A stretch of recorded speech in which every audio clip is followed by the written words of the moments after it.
Welcome to The Explainer. Today, we're bringing some serious energy to a topic that absolutely fascinates me.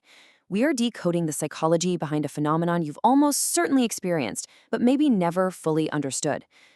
Why the less you chase someone or something, the more they actually want you? We're going to unpack the hard science of human magnetism, and more importantly, learn how to build it for ourselves.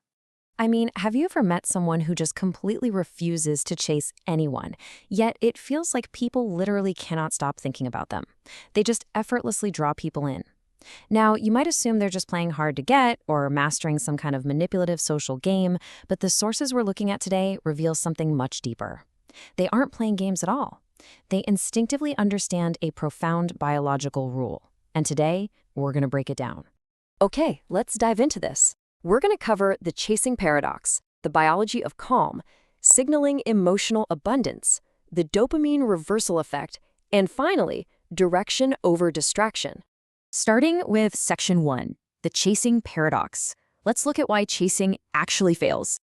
We've all heard the saying, right? The more you chase, the faster the thing you want runs away. And it's true.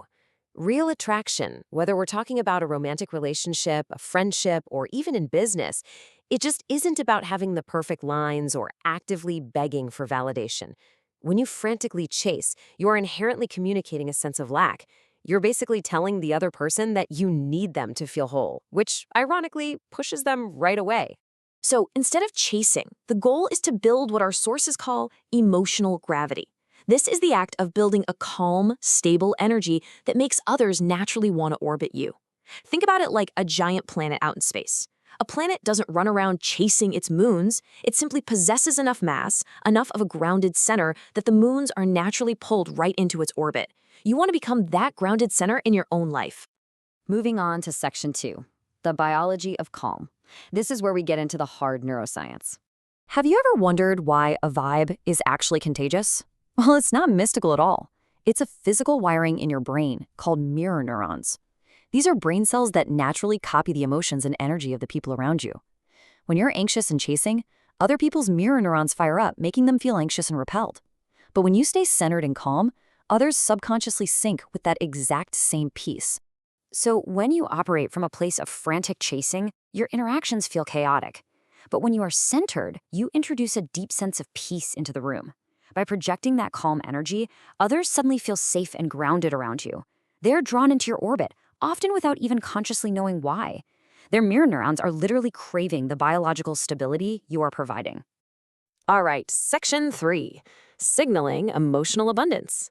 Let's talk about those subconscious signals we send out.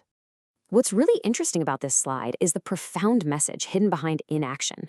When you simply don't chase, you send a powerful, subconscious message to everyone around you that you are already complete. You don't need anyone else to validate your existence. Our source material highlights that emotional independence is actually recognized in psychology as one of the single most magnetic traits a person can possess. When people sense you're completely abundant on your own, they naturally want to be a part of your world. Which brings us to Section 4, the dopamine reversal effect. Let's look at the brain's reward center. We usually assume we get the biggest dopamine hit, that feel-good brain chemical, when we finally get what we want. But the data shows otherwise. When someone is anticipating you, their dopamine levels are incredibly high, which makes your attention feel like a highly valuable prize. But in the state of having you completely, where you're overly available and constantly chasing them, their dopamine levels actually drop. You become predictable and expected, and the excitement just fades. To utilize this dopamine effect properly, our sources suggest you trigger what psychologists call intermittent reinforcement. You do this simply by remaining somewhat unpredictable and fiercely focused on your own life. And let me be very clear, this is not about manipulation or playing childish mind games. No way.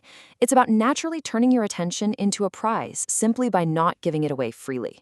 When you are genuinely busy living a great life, your attention becomes a scarce resource. And as we all know, scarcity creates value. And that brings us to our final part, Section 5, direction over distraction. The foundation of this section is a psychological concept called self-efficacy. It's the psychological state of building a life based on your own direction, projecting true leadership instead of neediness. Prioritizing your life's purpose over seeking validation from people is the ultimate practical application of the law of orbital influence. When you're driven by a personal mission, you aren't looking around to see who is watching, you are just leading. And this brilliantly illustrates how this whole process comes together step by step. Step 1, you prioritize your purpose and direction above all else. Step 2, because you have that clear direction, you automatically project leadership over neediness. And step 3, this ultimately results in achieving what is known as quiet confidence. You don't have to shout about how great you are, and you certainly don't have to chase anyone, because your actions and your intense focus speak entirely for themselves. So, the ultimate takeaway from our source material today is this. Prioritize your direction over distraction, for sure. Stop putting your valuable energy into the frantic distraction of chasing other people's validation. It's a losing game. Instead, take all of that energy and pour it right back into your own direction. Stop chasing and start growing your own power. So, I'll leave you with this. If you stop chasing today, what will naturally begin to orbit you tomorrow? Really think deeply about your own emotional gravity. By shifting your focus inward and building your own self-efficacy, you transform from the frantic chaser into the calm gravitational center.